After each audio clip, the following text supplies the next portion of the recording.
What's up, everyone? It's June 28th. Zer is back in the tower and he's here until the 1st of July. Let's see what he has in store for us this week.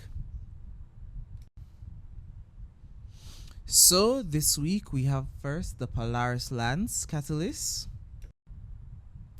It's a great pickup for those of you who have the Polaris Lance already, as it allows a precision kills, creates an elemental damage explosion.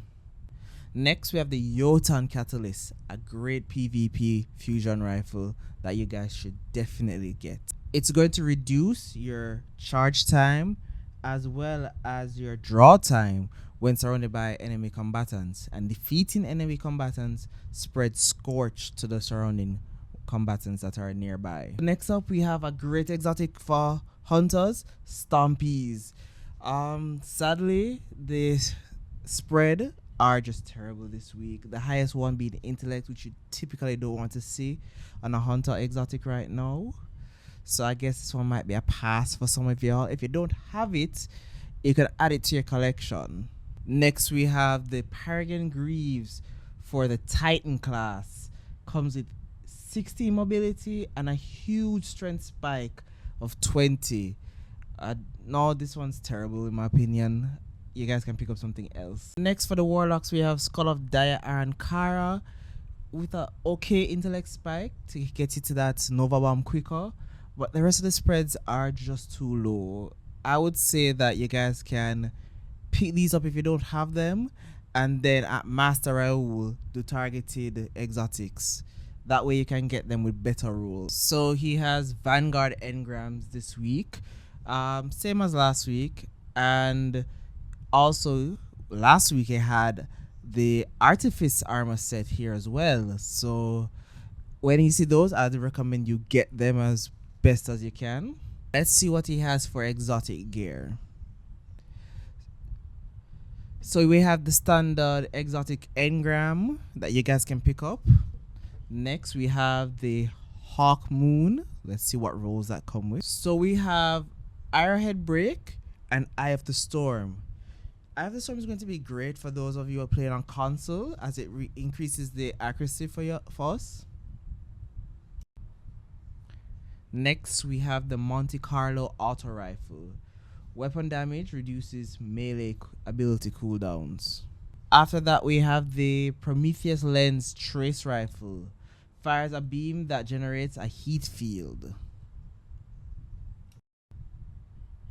Lastly, we have the Wardcliffe Coil Rocket Launcher.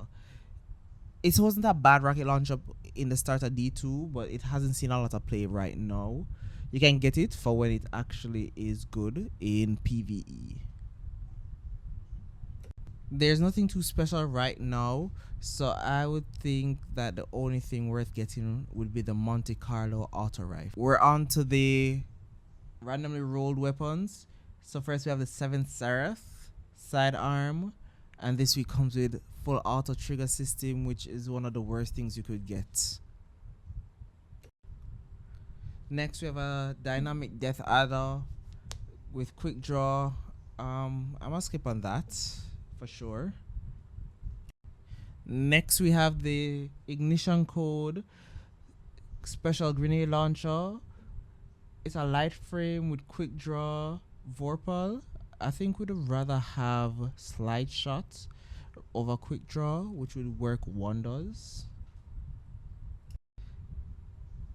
So next you have Soul Survivor with rapid hit and Vorpal weapon. If you don't have a decent PvE sniper, you could get this one. It's not bad. The 7th Seraph Saw comes with field prep and elemental capacitor, which is a no-go. For the heavy grenade launcher, you have field prep and elemental capacitor, which no, don't even bother looking at it. And for the swords, it seems to be class specific swords. The swords, it seems to be class specific. We have Eternity's Edge, since I'm on my Warlock. So it rolls with Tireless Blade and Counter Attack. It's not bad for me, but for some of you, it might be a terrible roll. We're on to the legendary gear. We have the Greaves that come with high mobility and a little bit of intellect. The spread is not good, so I will be skipping on this. So for the row, we have 16 in mobility and resilience with a 20 in strength. I would have preferred to see it roll 20 in resilience or recovery. We have the Warlock Band. Next, we have the Hood that rolled 19 intellect and 12 strength. I am not going to take this out. This is a bad roll as well, as the other spreads are quite low. And then lastly, we have the Boots with 20 resilience and a 16 in discipline. It's okay. It's not the best, but it could grab if you don't have any good gear at the moment. I guess that's all that Xur has to offer. So I'll see you guys in the next one. Peace.